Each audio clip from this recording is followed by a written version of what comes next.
خوشبختی همین کنار هم بودن هاست، همین دوست داشتن ها. سلام، روزتون بخیر. من لیلا محمدی هستم و اینجا استودیو برنامه لاف. خب دوستان عزیزم، میخوایم در رابطه با برنامه با هم دیگه صحبت کنیم و بگیم که اصولا برنامه‌مون در رابطه با چی هستش و چه هدفی داره. ببینید، برنامه لاف همونجوری که از اسمش مشخصه در رابطه با روابط صحبت میکنه، روابط بین دختر و پسرها. از زمانی که یک دوست داشتن، یک آشنایی کوچیک اتفاق میفته تا زمانی که این آشنایی تبدیل میشه به دوستی و بیشتر پیش میره، دوستی ها عمیق‌تر میشه و گاهی به ازدواج میرسه. ما میخوایم راجع به کل این روند دوستی صحبت کنیم، از لحظه‌ای که یک جرقه علاقه آشنایی بین دختر و پسر زده میشه تا زمانی که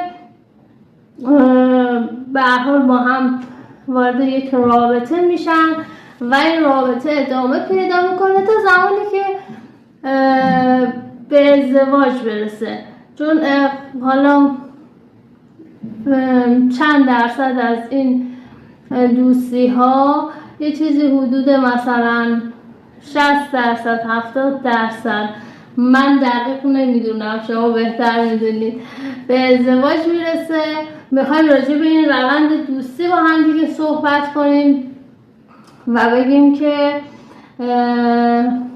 به چه شکل باید باشه. چیزی که میخوام راجبش باهاتون صحبت کنم اینه که اصولا این دوستی باید به چه شکل باشه و این روند باید چجوری پیش بره. و حالا که این اتفاق نیفتاده، ما میخوایم در واقع بررسی کنیم، ببینیم که چه مشکلاتی وجود داره و این چالش هایی که باش مواجهیم برطرف کنیم یا بشناسیم این چالش ها رو.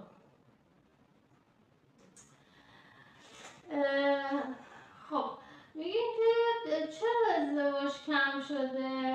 یکی از مسائلی که وجود داره اینه که چرا ازدواج کم شده، چرا جوونا دیگه در واقع بگیر نیستن، ازدواج نمی کنن، آقا پسر رو نمیگیرن، دختر خانوم ها هم که نمی کنن این کار رو، شوهر نمی کنن.